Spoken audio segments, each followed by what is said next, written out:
This looks good here. His name is Kenny Arts. This is permanent ink, so I can watercolor right over the top of it. And Kenny loves to paint what he knows best. Altadena, the best little city in the world. It's the place he and his family have called home for nearly 40 years now. Altadena has kind of a unique place among black folks.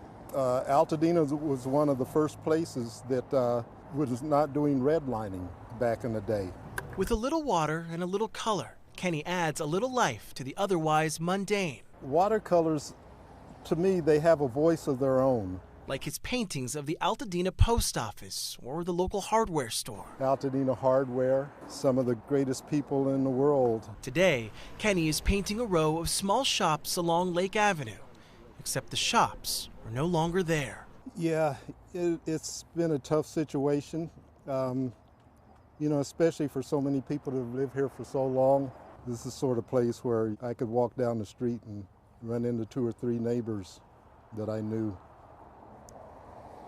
And so that's not happening right now. Since the Eaton fire destroyed so much of Altadena, Kenny's been documenting the destruction, posting his new works next to his originals for a heartbreaking before and after.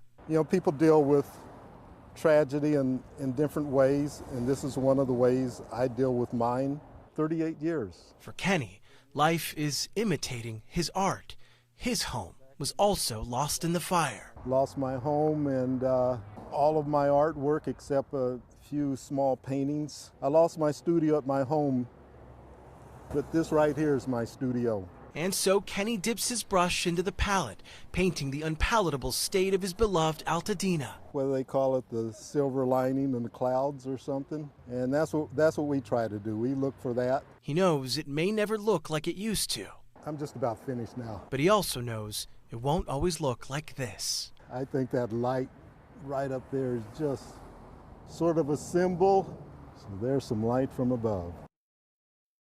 You ready for the signature? Here we go.